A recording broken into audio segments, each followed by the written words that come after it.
మాతాకి. వచ్చేటప్పుడు చాలా కుర్చీలు ఉన్నాయి, దానిలో చాలా మంది కూర్చున్నారేమో అనుకున్నాను, కానీ మీ కంఠంలో ఆ ధ్వని వినిపించట్లేదే. పూర్ణానందం. మరి మీ ఆనందం ఏది? పూర్ణత్వం పూర్ణంలోనే చూస్తున్నారేమో. కాదు కాదు, ఆనందం ఈ పేటలోనే ఉంది. అది మన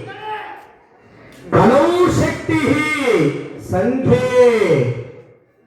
కలియుగంలో సంఘ బలం వల్ల మాత్రమే శక్తి అని శాస్త్రాధారం కలిగి ఉంది మనకి. అందువల్ల ముక్త కంఠంతో నిర్వహించాలి.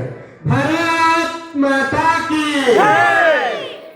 ఎక్కడ నుండో వచ్చాను.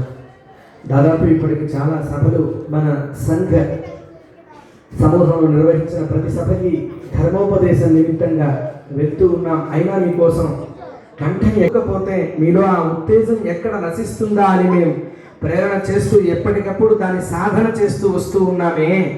మీకోసం వచ్చిన ఈ శక్తి కోసం 100 సంవత్సరాల ఉత్సవం జరుపుకుంటున్నటువంటి మన సంఘ కోసం పరిపూర్ణంగా మనస్సు నుండి పలకండి, శరీరం నుండి చెప్పవద్దండి. మనస్సు. అమ్మా కొంచెం మేలుకున్నారే. చాలా పెద్ద వయసు వారు ఉన్నారు, చాలా మంది పిల్లలు ఉన్నారు.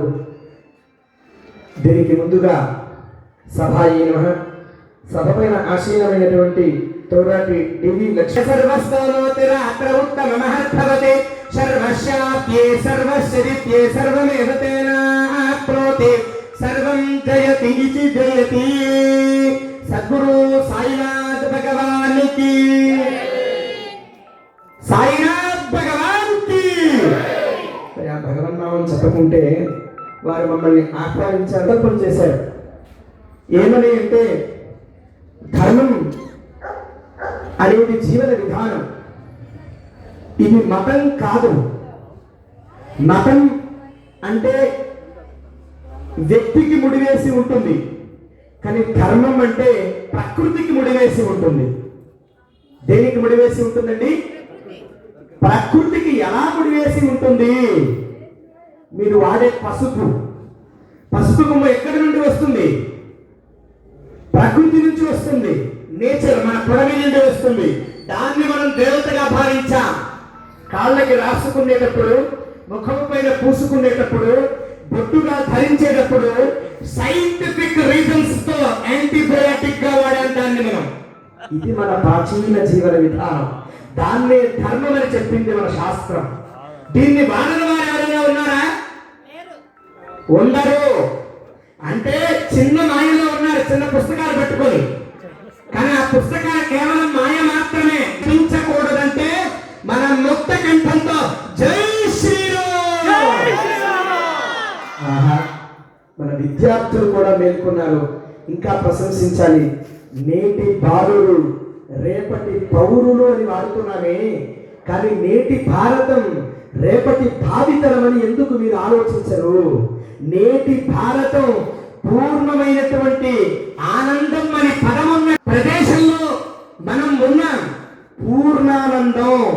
ఆ పూర్ణానందం ఎలా వస్తుంది అంటే రామా అని పిలిచే పలుకులో వస్తుంది, నమశివాయ అనే భావంలో వస్తుంది, అమ్మా అని పలికే పలుకులో వస్తుంది.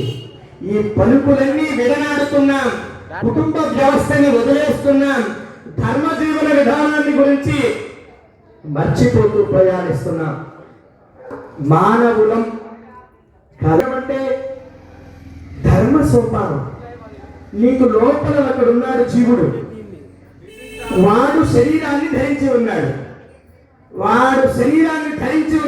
శరీరం ద్వారా ఆచరించమంటున్నాడు. ఎలా ఆచరించారు అంటే రాణి రుద్రమదేవి కాకతీయుల యొక్క చరిత్రని, కాకతీయ తోరణాన్ని చెప్పుకుంటామే, కానీ యొక్క వీరుల యొక్క గాథని స్మరించాలి. రక్త ధాతువుల నుండి పుట్టింది మన యొక్క స్వతంత్రం.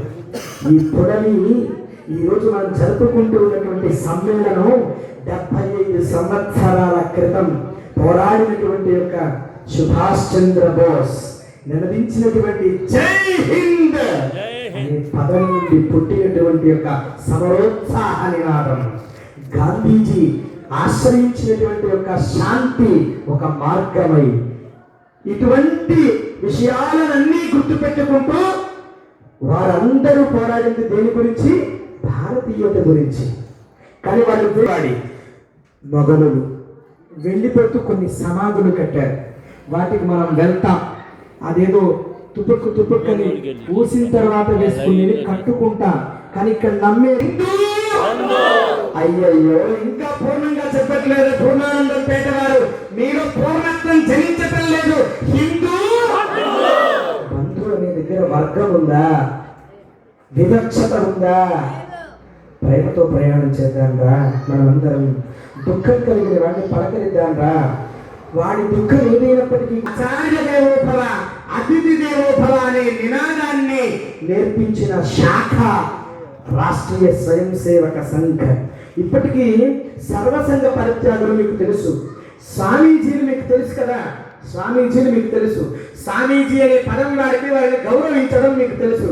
కానీ సంఘలో ఫ్రీ వారియర్స్ వారికి సహాయం చేసినటువంటి యొక్క ఘనత రాష్ట్రీయ స్వయం సేవక సంఘంది. ఏమండి ఏ జీతం ఇచ్చిందండి రాష్ట్రీయ స్వయం సేవక సంఘానికి? ఎవరిచ్చారండి డబ్బు అంటే? ధర్మధ్వజం, కనిపించే కాషాయ ధ్వజమే మా గురువు. మా నినాదం కాషాయ ధ్వజం, మా సంకల్పం కాషాయ ధ్వజం. వ్యక్తి కాదు, ఇది వ్యవస్థ కోసం పాటుపడే సంఘమని నిలదించిందండి. ఎప్పుడైనా మీరు ఆర్ఎస్ఎస్కి వెళ్ళారా అంటే లేదండి, తెలియదండి. ఈరోజు ఏదో హిందూ సమ్మేళనం అన్నారు కదండి, అదేదో 100 సంవత్సరాలండి. ఎవరికండి 100 సంవత్సరాలు అంటే తెలియదండి. విహెచ్పి తెలుసు, విశ్వ హిందూ పరిషత్, దానిలోని శాఖే. విద్యాభారతి తెలుసు, దానిలోని శాఖే. ఇలాంటి శాఖలన్నిటికీ కూడా పొడమిలాగా కన్న తల్లి రాష్ట్రీయ స్వయం సేవక సంఘం. సంఘం 100 సంవత్సరాలు ఉత్సవం జరుపుకుంటే ఎప్పుడు 1000వ సంవత్సరం వస్తుంది అని మనం ఎదురు చూడాలి. ఆ ఎదురు చూడాలి అంటే నిలబడాలి కదా, కలిసి ఉండాలి కదా. కనబడడం అంటే కలిసి ఉండడమే. ఇంతమంది కనిపిస్తే చాలు, ఓ వీళ్ళ ఈ ఓట్లు ఉన్నాయిరా కాబట్టి జాగ్రత్త పడాలి, మనం పార్లమెంటులో అని ప్రశ్నించాలి. ఈ భారతదేశం కాదు, ఎక్కడైనా నువ్వు వందే మాత్రం వినడానికి 150వ సంవత్సరం జయంతిని ఏ విధంగా చేస్తామని మన పార్లమెంటులో అడిగే దుస్థితిలో మనం ఉన్నాము అంటే మన సంఘంలో అసంఘటిత శక్తి ఉంది. పక్కన బంగ్లాదేశ్ లో చెట్టుకు కాల్చారండి. చర్మ వ్యాధిని నివారిస్తుంది, క్యాన్సర్ ని తరిమి కొడుతుంది. గోమయం గొబ్బెమ్మల రూపంలో పెడతాం, ఇప్పటికీ కూడా గౌరీదేవిగా భావిస్తాం. నా పొడవి కన్న తల్లిలో భాగమైందిరా నా గోమాత అని చెప్పినటువంటి యొక్క ఘన చరిత్ర మన భారతీయం. మరి ఇటువంటి భగవత్ స్వరూపులైనటువంటి వారు ఎందరో రాణా ప్రతాపుడు చేసినటువంటి యొక్క యుద్ధం, వీర్ శివాజీ. భారతదేశంలో ఎన్నో ఖండాలు ఉన్నాయి. మనకి మిజోరాం ఉంది, మేఘాలయ ఉంది, కాశీ పరివాహక ప్రాంతం. ఇప్పటికీ మనం వెళ్ళి కాశీని దర్శిస్తూ ఉంటాం. ఉత్తరప్రదేశ్ రాష్ట్రానికి శివశక్తులు తెచ్చినటువంటి యొక్క భారతీయ జనతా పార్టీ పుట్టింది కూడా సంఘలోనే. ధర్మం నుండి పుట్టింది, ధర్మమైనటువంటి ఆలోచనల నుండి పుట్టింది. కనుకనే అయోధ్య రామ మందిరాన్ని పరిపూర్ణంగా ఎటువంటి రాజకీయం చేయకుండా నిర్మించుకోగలిగాం 500 సంవత్సరాల పోరాటం తర్వాత. దానికి బీజం ఎక్కడ పడింది అంటే రాష్ట్రీయ స్వయం సేవక సంఘం 400 ఏళ్ల క్రితం పోరాడిన వాళ్ళు ఉంటే దాన్ని మళ్ళా పురికి పుచ్చుకొని ఇలా కాదురా, రాజ్యాధికారంతో హిందూ బంధువులందరూ బతుకుతారా, కొంచెం జీవిస్తారా, కనుక మన రాజ్యాధికారం కూడా కావాలి ఒక సంఘాన్ని ప్రేరణ చేసి, అట్లనే రాష్ట్రీయ స్వయం సేవక సంఘానికి రాజ్యాధికారానికి బంధం లేదురా, మేము భారతదేశం, దేశం అంటే సంఘం, సంఘం అంటే దేశం అని వినపించినటువంటి ఏకైక సంస్థ భారతదేశంలో రాష్ట్రీయ స్వయం సేవక సంఘం తప్ప ఇంకేదైనా ఉందా? మీరు ప్రశ్నించండి మీ మనస్సుని.